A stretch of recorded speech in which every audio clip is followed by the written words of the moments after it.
Greetings, fellow gorehounds, and welcome back to Blood Splattered Cinema, where I would normally put the laughter back into slaughter, but not this week, as it is time again for me to count down what my favorite films of last year were, and most importantly, why. So without further ado, here are my top 10 films of 2014. Number 10. Cheap Thrills. When the very weak-willed Craig loses his job, faces eviction, and is way too chicken shit to tell his wife the bad news, fortune smiles upon him when an old friend introduces him to an eccentric millionaire looking for, say it with me now, cheap thrills. Over the next 85 blood-gushing, shit-covered, and hyper-sexual minutes, Craig finds his ethics compromised, his person violated, and his friendship forever damaged, all in an ever-escalating attempt to prove himself as a real man. Now, what I really love about this film is that it's an uncompromising, darkly humorous, almost punk rock kind of movie. It's like if Falling Down were an adaptation of the Faustian Deal, directed by Iggy Pop and written by Trent Haga, who actually did do some work on this film's screenplay, so pretty cool. So if you're looking for a fatalistic movie that takes a very bleak look into the darkest sides of human nature, while at the same time being one of the funniest films I saw all year, then I highly recommend A Cheap Thrills. Number 9.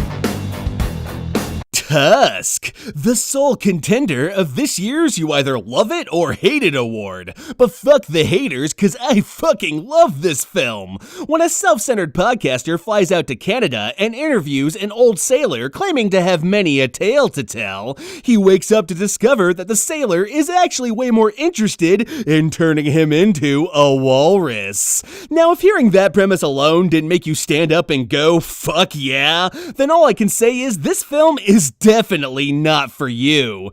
This was a film made for sick fucks like myself who enjoy themselves disturbing horror comedies that straddle the line between completely grotesque and ludicrously hilarious. So if that shit's not your bag, if the idea of the human centipede by way of the Coen brothers doesn't sound at all like a fun time, then feel free to skip this flick and move on to number 8. But as for the rest of you, #WalrusYes. Number 8.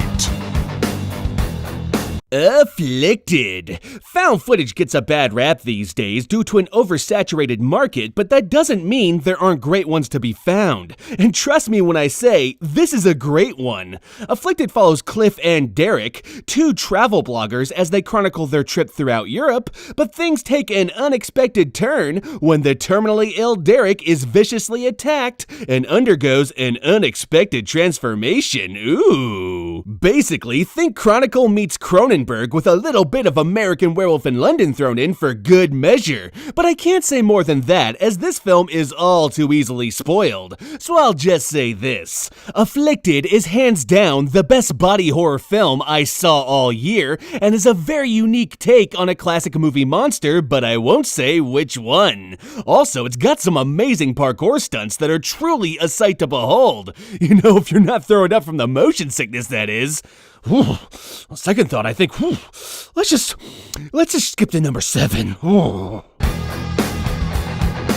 Number 7. The Interview, a movie that not only caused an international incident, but also features Seth Rogen shoving a drone missile right up his ass. Oof, take that, good taste. Anyway, politics aside, The Interview was the funniest and most quotable comedy I saw all year, with 22 Jump Street falling behind a close second. Rogen and Franco are at the top of their game, with Rogen's straight man providing excellent comedic foil to Franco's complete insanity. Seriously, watching Franco in this movie is like watching watching an actor simultaneously care too much and not give a single fuck about what they were doing. Truly amazing and funny as hell to boot. Also, I want to give some mad props to Randall Park for his surprisingly sympathetic portrayal of Kim Jong-un. Seriously, this guy made me feel for a homicidal dictator while at the same time making me look really forward to his inevitable demise. Now, if that's not an Oscar-worthy performance, I don't know what is. You hear me, Academy? Randall Park, Best Supporting Actor 2015. Make it happen, Doogie Howser. Oh wait, I guess you didn't make it happen. Oh well. See The Interview, Best Comedy of the Year. Number 6. The Sacrament! Oh crap, another found footage movie, and produced by Eli Roth to boot. Someone better call the internet police because I'm breaking all the online critic rules today. Anyway, The Sacrament chronicles a fictional Vice magazine expose on a religious commune that is not entirely as it seems. That is, unless you're very familiar with Jonestown, in which case, it's exactly what it seems. But if you're not, trust me when I say that you're in for a fucked up ride, as The Sacrament is the horror movie that horrified me the most of everything I saw last year. This is in part due to the realistic nature of the events that occur, as well as the stark way they're presented, i.e. found footage, as well as because actor Gene Jones perfectly captures the mystique of the cult leader. How they lure you in with their charms, telling you exactly what you need to hear before convincing you to do something truly awful, and then worse, making you feel righteous and justified in doing so. Hell, a number of times I found myself lured into his rants, which is the aspect of the movie that fucked with my head the most. So if you're looking for a horror film that showcases the disturbing and dark side of belief, then The Sacrament is a must-see. Number 5. The Raid 2. The ever-stoic Rama returns in this surprisingly complex crime drama that's essentially Infernal Affairs meets Police Story, a crime epic that's legitimately on par with the likes of Election or Goodfellas, except with a whole lot more bone-crunching action. And speaking of action, the filmmakers have really outdone themselves here. The movie's like an exercise in controlled chaos, a series of messy and spontaneous action sequences that were actually meticulously choreographed. It's a pretty noteworthy accomplishment that despite there being hundreds of extras, I never lost sight of who was who, even when they were covered from head to toe in mud. That's fucking amazing. Also, there's a chick who kills fuckers with hammers, and a dude who uses baseballs and baseball bats. Seriously, why aren't you watching this thing right now? Go! You will not be disappointed.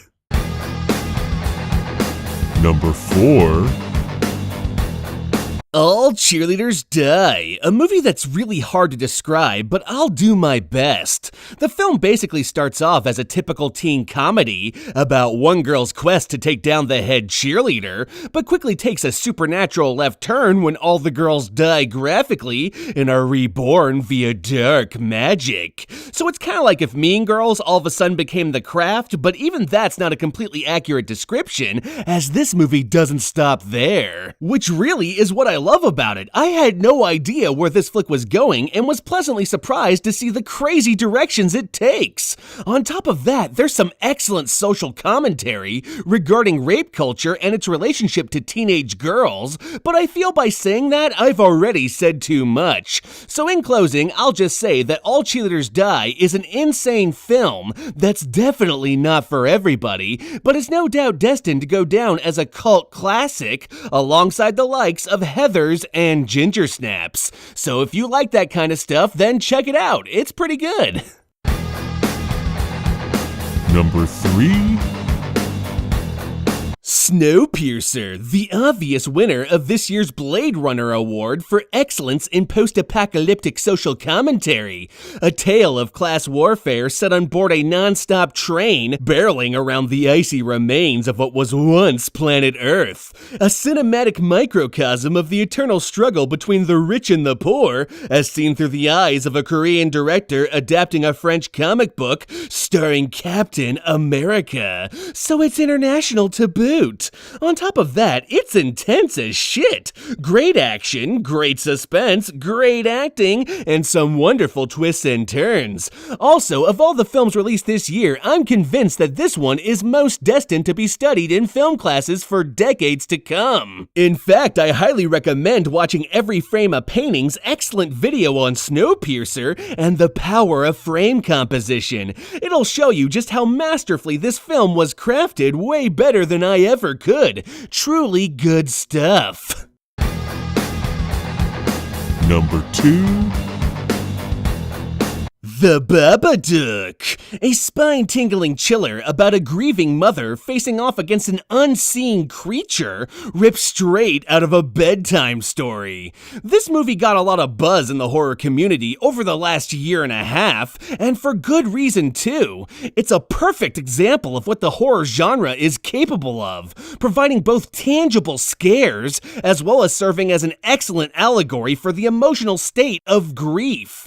The monster isn't just preying on the weak here, it's doing so in a very specific way that mirrors the emotional journey the mother must go through in order to move on from the death of her loved one. On top of that, lead actress Essie Davis gives Jack Nicholson in The Shining a run for his money, as her slowly deteriorating mental state is without a doubt the best performance I saw all year. So in short, I love The Babadook because it's not only the scariest horror movie I saw all year, but also because it's the one that has the most meat on its bones. Metaphorically speaking, of course, as this film was tragically light on gore. And finally, number 1. The Guest. Shortly after a family is informed of the loss of their son to the war in Afghanistan, a charming war vet arrives on their doorstep claiming to be an old friend of their fallen kin. But as bodies start piling up in his wake, it comes into question whether the war vet truly is who he claims to be. Now, The Guest is my favorite movie of the year because it's got a ton of my favorite cinematic happenings all rolled up into one slick, badass package.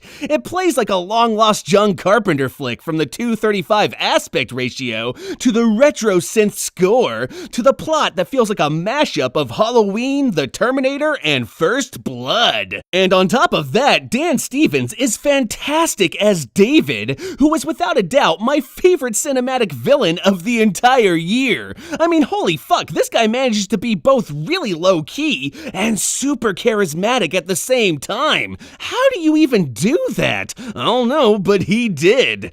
Anyway, if you're a retro junkie like I am, and miss the filmmaking stylings of yesteryear, then The Guest is the perfect film to wet your 80s whistle. And it's also the perfect film if you're looking for some man candy. Ooh la la. And there you have it, my top 10 films of the whole year. But as is usual, I saw a ton of films last year that were really good, but for one reason or another got bumped off the list as time went on. So in honor of all those amazing films, here are, listed in alphabetical order, all my honorable mentions.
And one last thing before we go, if you saw a movie last year that was really good and you were disappointed to see it not on my list at all, then feel free to post it below. I'll put it on my Netflix queue and check it out first chance I get. Heck, now that I think about it, why don't you post your own top 10 list down there too? Let's get a dialogue going.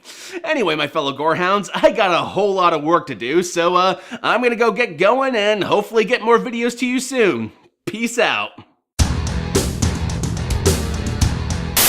Greetings, fellow gorehounds, and welcome to my announcement of my official Blood Splattered Patreon page. Now, Patreon, as most of you are aware, is a website that allows fans to send regular donations to content creators such as myself so that we can focus more on our work and produce it more regularly and at a better quality. And if you've been following me for a while, you might have noticed that I produce videos not as regularly as most would like. And the reason for this is, well, I gotta keep the roof over my head, and I gotta keep food in my belly, and I gotta keep the lights on, and without that, I can't make videos. But with your support, not only could I do that, I could also improve my show by upgrading my camera, lighting, and sound equipment. Heck, if I get enough, I could even upgrade my location, and so you wouldn't have to hear so much echoing all the time. Basically, my fellow gorehounds, if we work together, the sky's the limit, but it's entirely up to you. So head on over to my Patreon page and check out the incentives, and if you so wish, become a patron of Blood Splattered Proportions.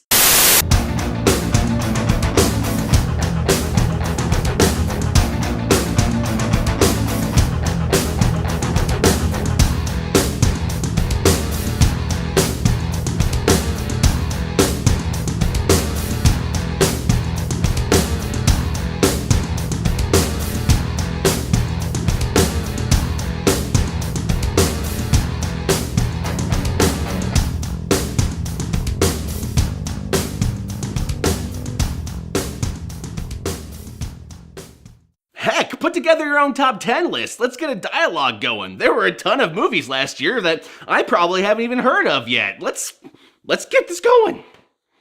Let's spread the movie love. Let's spread the movie love.